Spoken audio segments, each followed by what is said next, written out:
विभागाच्या वतीनं सध्या राज्यभर कारवाईचा धडाका सुरू आहे. म्हणजे आता स्वागतसुद्धा केलं जातं आहे. अनेक ठिकाणी कारवाई होते. तर सध्याचं एक जसं तुमच्याकडे आता हा विभाग आला आहे, आतापर्यंत काय कारवाई आकडावारी काय आहे?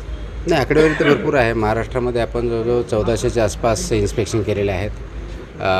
फूडच्या बाबतीत 100च्या आसपास आपण ड्रगच्या बाबतीत कारवाई केलेल्या आहेत. त्याच्यामध्ये जे सिव्हिअर व्हायलेशन्स आहेत त्याच्यामध्ये आपण सस्पेन्शन केलेले आहे. 400च्या आसपास जवळजवळ इम्प्रूव्हमेंट नोटीस दिलेल्या आहेत आणि नियमापासून कारवाई करतो जेणेकरून नागरिकांना शुद्ध अन्न, सुरक्षित अन्न भेटलं पाहिजे, सुरक्षित औषधं भेटली पाहिजेत आणि एफबीओनी त्या नियमांचं पालन केलं पाहिजे. या दृष्टीने आपला प्रयत्न आहे. तर सर आता मकोका आणखी कठोर करण्याची गरज आहे असं तुम्हाला वाटतं का?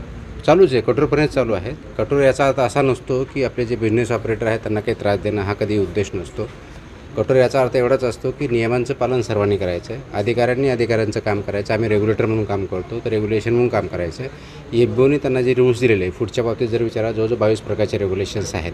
ते रेग्युलेशन त्याच्यामध्ये असतात, त्याप्रमाणे कंप्लाय करायचं आणि जे कोणी व्हायलेशन करतं प्रोपोर्शनल पद्धतीने ॲक्शन घेतं. सर आज तुमचा हां शेवटचं. सर आज खरं तर तुमचा अमरावती दौरा होता. अनेक टपऱ्या किंवा जे भिणारे भेसळयुक्त आहेत त्यांनी पूर्णपणे आज बंद ठेवलं होतं. हे डर अच्छा लागा, खरं तर असंच म्हणावं लागेल तुमच्या बाबतीत.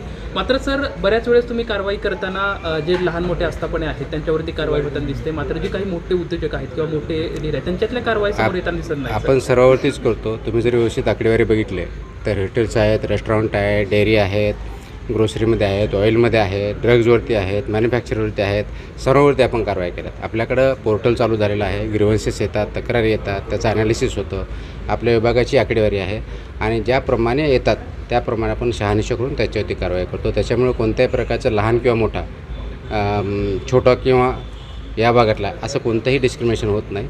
नियमानुसार कारवाई होते आणि त्याच्यामुळं जे कोणी याच्यामध्ये व्हायलेशन करतं त्याच्यानुसार त्यांच्यावरती कारवाई केली जाते.